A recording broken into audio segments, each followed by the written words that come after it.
तो हमने भी हमने वित्त मंत्रालय भारत सरकार से पूछा था, अगर सरकारी कंपनियां थी तो प्राइवेट कंपनियों को लाइसेंस क्यों दिया गया?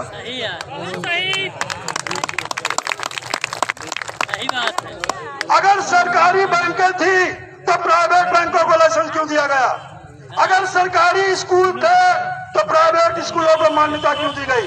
हम लोग सरकार पे भरोसा करते हैं, इसीलिए उन बैंकों में और इन स्कूलों में अपने बच्चे पढ़ाते हैं। तो आपका जवाब बिल्कुल सटीक। जब मेरे सामने क्वेश्चन आता है, बहुत जगह पूछते हैं सरकारी कंपनी थी, प्राइवेट में क्यों पैसा जमा किया या कराया? तो हम कहते हैं जो सरकार ने लाइसेंस दिया, सरकार पे हम भरोसा करते हो, हमने जमा कर दिया। कितनी बैंक है सरकारी पता है? 2-4-10 बैंक है सरकारी, बाकी सब प्राइवेट ही तो है। तो सरकार ने दिया, हमें भरोसा है कि सरकार ने लाइसेंस दिया है, गारंटी सरकार लेती है और आपको दिक्कत नहीं होने वाली। इसी तरह एक जगह से फोन आया, हमारे अपर जिला मजिस्ट्रेट मित्र राजेश थे, उन्होंने कहा ये बताओ इन कंपनियों में प्राइवेट थी, इसमें पैसा क्यों जमा कराया या क्यों जमा किया? हमने कहा सरकार ने लाइसेंस दिया था इसलिए जमा कर दिया। कहा सरकारी तो थी।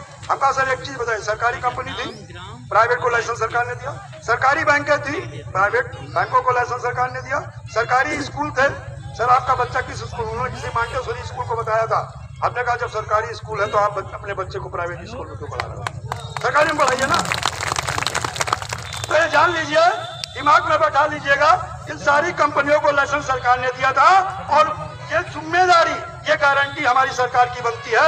आप लोगों को अब टेंशन लेने की जरूरत नहीं, केवल एकजुट हो जाओ और एक ही चीज, 23 मार्च के पहले आप लोगों का या तो भुगतान शुरू हो जाएगा। अगर भुगतान नहीं शुरू हुआ तो ये जनता जनार्दन है। जिस तरह से सरकार किसान बिल लाई थी, कुछ किसानों ने विरोध किया, फिर कुछ संगठनों ने विरोध किया, फिर बहुत सारे संगठनों ने विरोध किया, सरकार को बिल वापस लेना पड़ा और माफी भी मांगनी पड़ी थी। पता है ना हुआ? केवल 2 प्रदेश के किसान थे, आज पूरे हिंदुस्तान से ठगी पीढ़ी जमा करता है। इन कंपनियों के अगर पीढ़ी जमाकर्ताओं की बात कर ली जाए, 2 प्रदेश के किसानों ने सरकार को अपनी बात मनवा ली थी। आज पूरे हिंदुस्तान में पीड़ित जमा करता है बहुत सारी कंपनियों के।